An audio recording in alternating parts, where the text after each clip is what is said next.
Reading Podcast. Here, we turn books into tools for personal and professional growth. I am Kwame Usu, and in today's episode, we begin a two-part journey through the classic book, The Richest Man in Babylon by George S. Clason. This book is packed with timeless money lessons told through stories. And today, I'll walk you through each chapter in plain language with examples you can relate to as a Ghanaian. Before we jump into the chapters, let's be clear.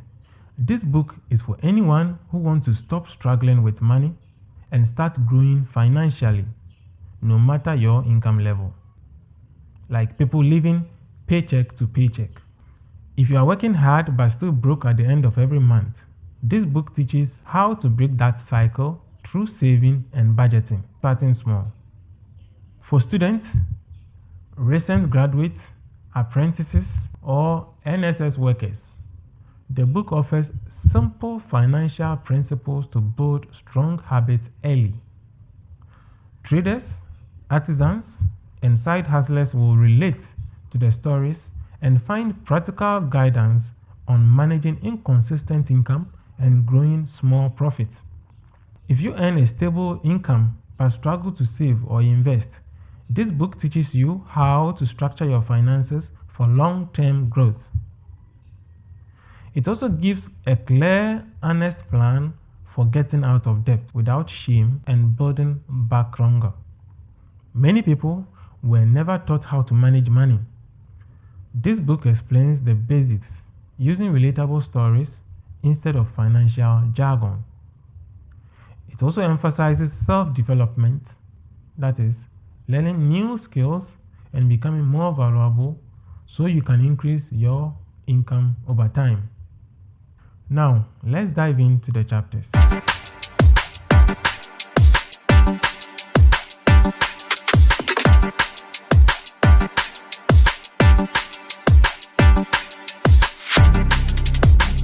This is a chapter by chapter summary of the book. So let's start with chapter 1. The Man Who Desired Gold. Bansil, a chariot builder, and his friend Kobe, a musician, are tired of being broke. They realize that despite working hard for years, they have nothing to show. So they go to their old friend Akkad, the richest man in Babylon, for advice. Now, in our setting, imagine two hard-working friends in Cape Coast. One is fixing shoe at Tantri, the other drumming at event. They've been working for 10 years, but can't afford to pay school fees.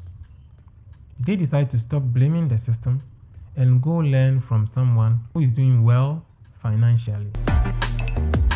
Chapter 2. The title is The Richest Man in Babylon. Now, Akkad tells his story. He wasn't born rich. He worked as a scribe, copying text on clay tablets.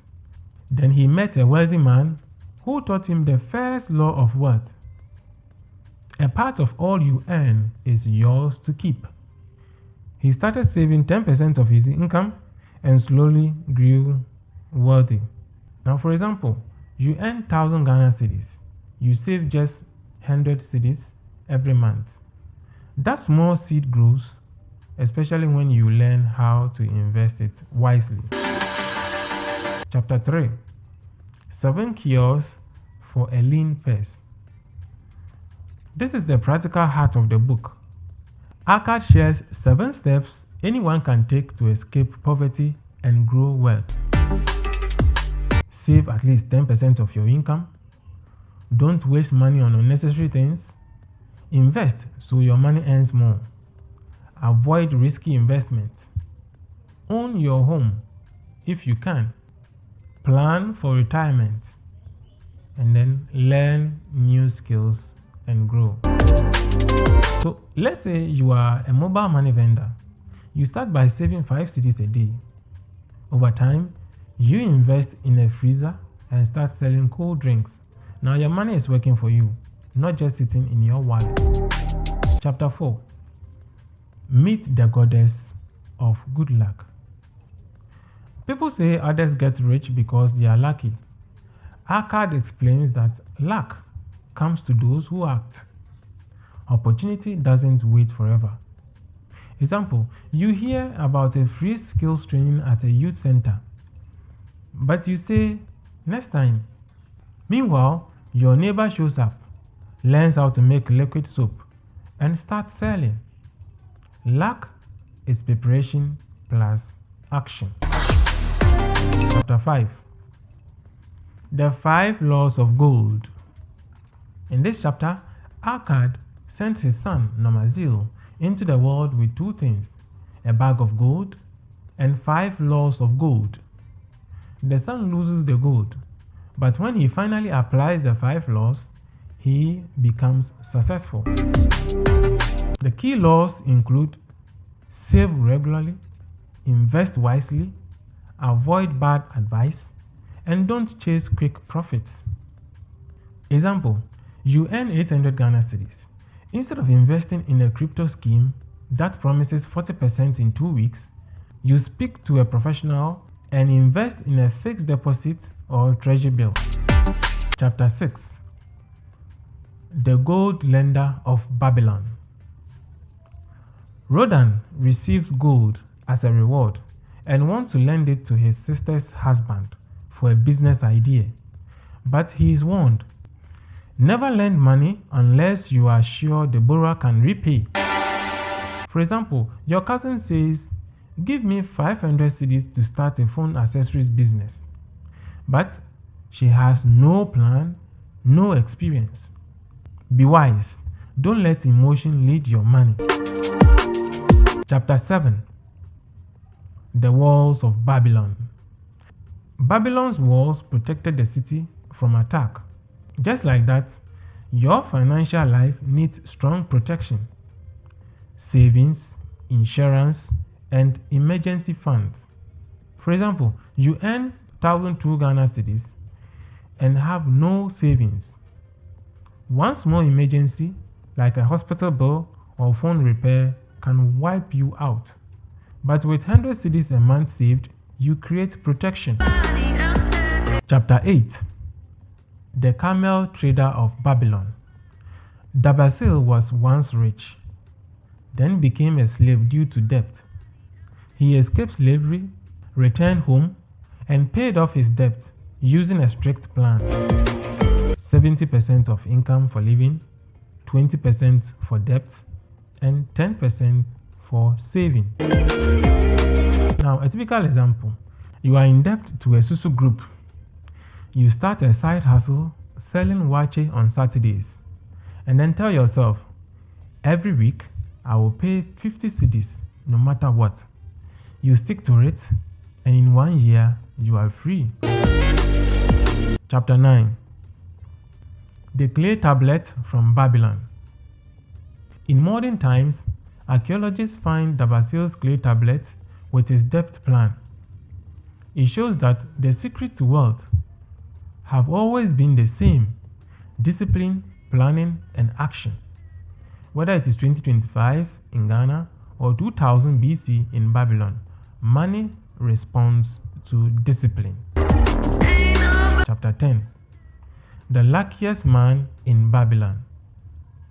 Sharu Nada shares his journey from slavery to wealth. He teaches that hard work, integrity, and mentorship are better than relying on inheritance or comfort. Your dad didn't leave you land or money. That's okay. Learn a skill, find a mentor, and build your own future.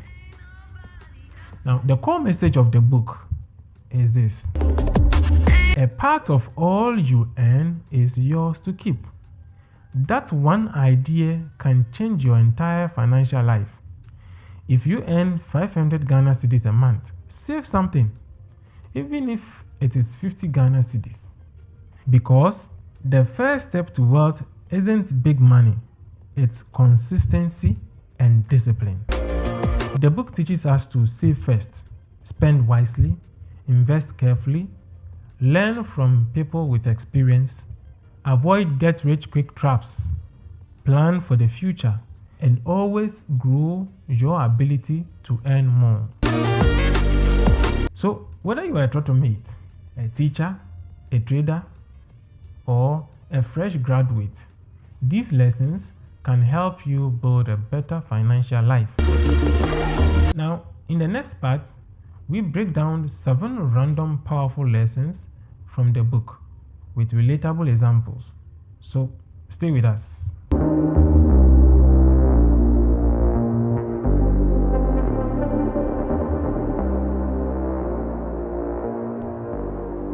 In this part, we share universal lessons from the book.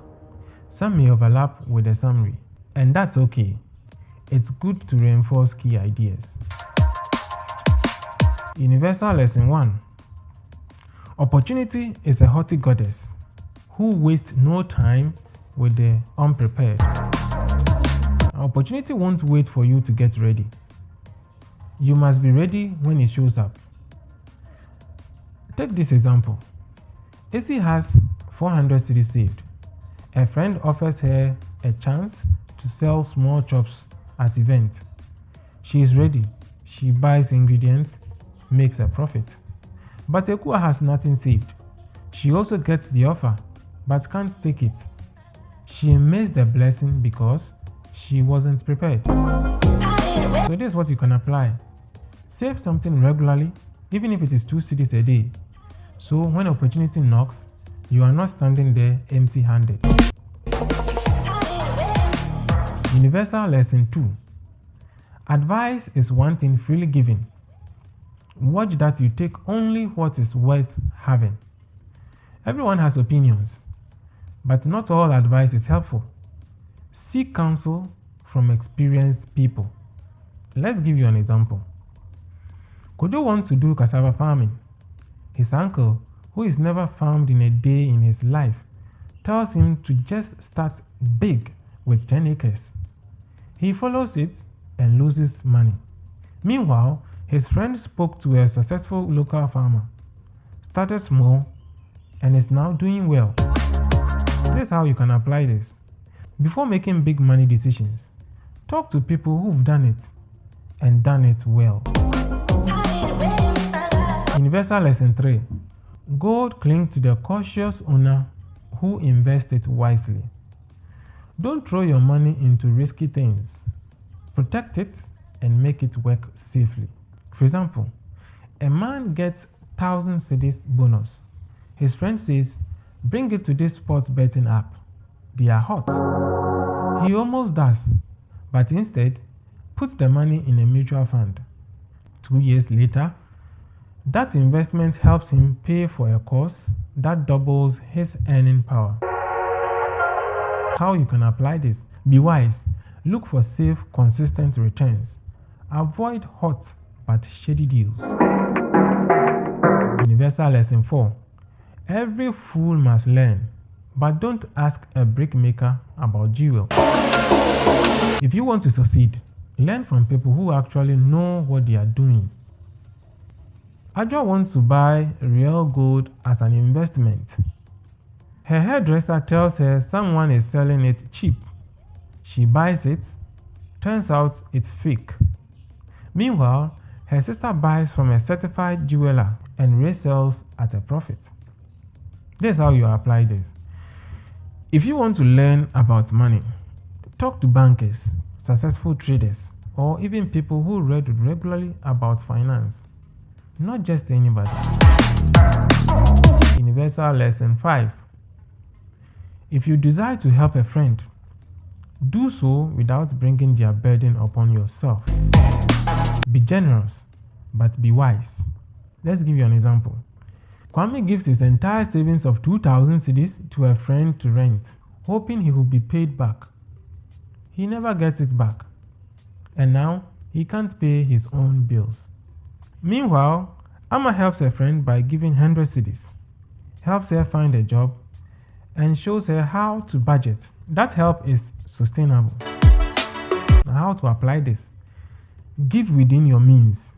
And sometimes teaching someone how to earn is better than just handing them money. Universal lesson 6. Where the determination is, the way can be found. If you truly want it, you will find a way. If you want to start a fruit juice business, no capital. So she begins by washing bottles for a local producer, learns the ropes, and starts saving. In 6 months, she begins selling her own drinks from home. You don't need to wait for perfect conditions. Start small, stay focused, and grow from there. Universal lesson 7, which is the last one. Wealth, like a tree, grows from a tiny seed. Small beginnings lead to great outcomes. Kofi, a young barber, saved just 5 cedis every day from his tips.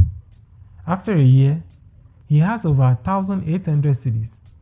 He uses it to buy his own clippers and start a roadside stand. Consistent small savings like 2 cedis, 5 cedis, 10 cedis can build your future. Don't wait for big money to start growing wealth. So there you have it, a summary of the richest man in Babylon and 7 solid money lessons you can start living today, right here in Ghana. This book may be old, but the wisdom is timeless. And by the way, The Richest Man in Babylon is available in our digital library. To support what we do, we invite you to donate at least 20 Ghana cedis a month. Just send a WhatsApp message to 050-229-3709 to support.